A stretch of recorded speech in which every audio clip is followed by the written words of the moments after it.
name of God, the Lord of mercy, the giver of mercy. Alif, Lam, Mim. The Byzantines have been defeated in a nearby land. They will reverse their defeat with a victory in a few years' time. God is in command, first and last. On that day, the believers will rejoice. At God's help, He helps whoever He pleases. He is the mighty, the merciful. This is God's promise. God never breaks His promise, but most people do not know. They only know the outer surface of this present life and are heedless of the life to come. Have they not thought about their own selves? God did not create the heavens and earth and everything between them without a serious purpose and an appointed time. Yet many people deny that they will meet their Lord.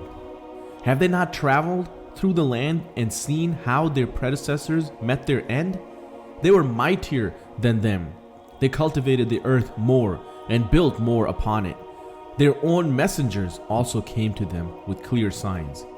God did not wrong them, they wronged themselves. Later, the evildoers met a terrible end for rejecting and repeatedly mocking God's revelations. God brings creation into being. In the end, He will reproduce it, and it is to Him you will be recalled. On the day the hour arrives, the guilty will despair, and they will have no intercessors amongst those partners they ascribe to God. They will deny these partners. When the hour arrives, on that day, people will be separated. Those who believed and did good deeds will delight in a garden, while those who disbelieved and denied our messages and the meeting of the hereafter will be brought for punishment. So celebrate God's glory in the evening, in the morning. Praise is due to Him in the heavens and the earth, in the late afternoon and at midday. He brings the living out of the dead and the dead out of the living. He gives life to the earth after death, and you will be brought out in the same way. One of His signs is that He created you from dust, and lo and behold, you became human and scattered far and wide. Another of His signs is that He created spouses from amongst yourselves for you to live with in tranquility. He ordained love and kindness between you. There truly are signs in this for those who reflect. Another of His signs is the creation of the heavens and earth and the diversity of your languages and colors. There truly are signs in this for those who know. Amongst His signs are your sleep by night and by day, and your seeking His bounty. There truly are signs in this for those who can hear.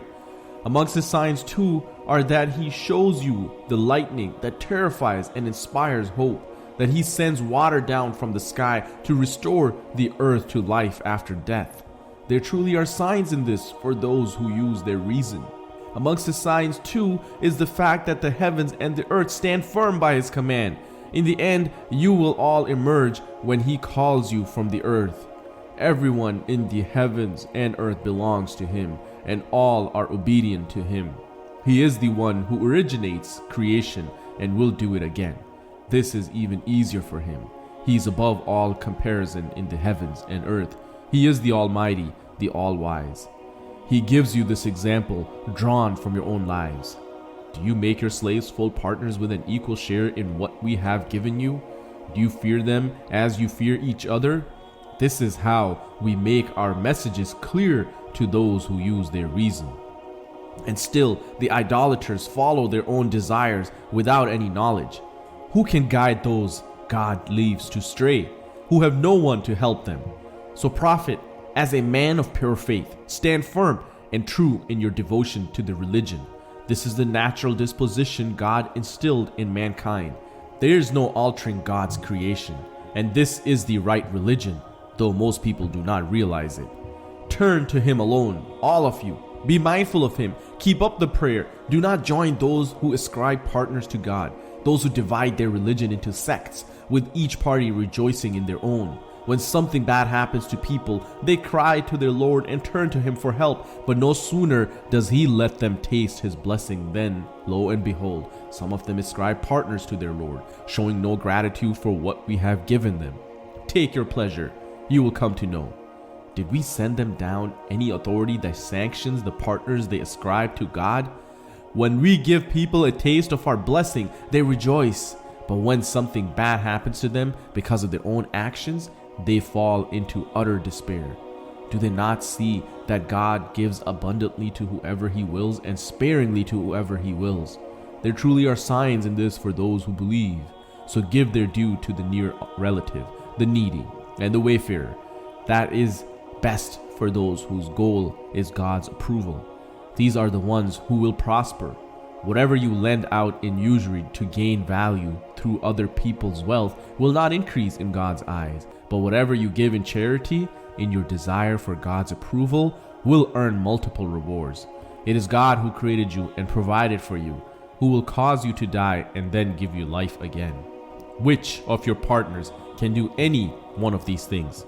Glory be to God, and exalted be He above the partners they attribute to Him. Corruption has flourished on land and sea as a result of people's actions, and He will make them taste the consequences of some of their own actions so that they may turn back.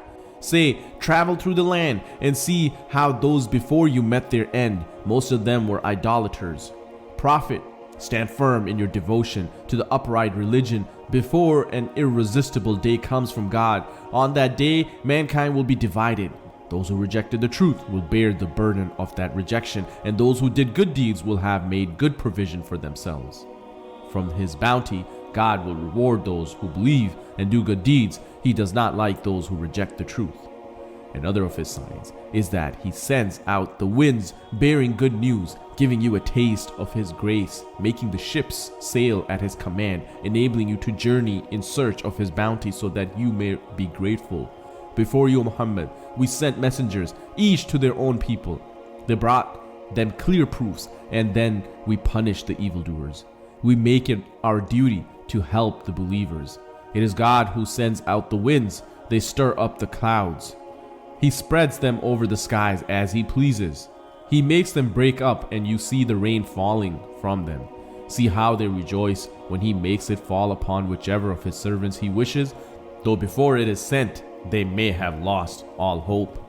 Look, then, at the imprints of God's mercy, how He restores the earth to life after death. This same God is the one who will return people to life after death. He has power over all things, yet they will continue in their disbelief, even if we send a scorching wind and they see their crops turn yellow. You, O prophet, cannot make the dead hear, and you cannot make the deaf hear your call when they turn their backs and leave. You cannot lead the blind out of their error. The only ones you can make hear you are those who believe in our revelations and devote themselves to us. It is God who creates you weak, then gives you strength, then weakness after strength. Together with your gray hair, He creates what He wills. He is the all-knowing, the all-powerful. On the day the hour comes, the guilty will swear they lingered no more than an hour. They have always been deluded. But those endowed with knowledge and faith will say, in accordance with God's decree, you actually lingered till the day of resurrection. This is the day of resurrection, yet you did not know. On that day, the evildoers' excuses will be of no use to them. They will not be allowed to make amends.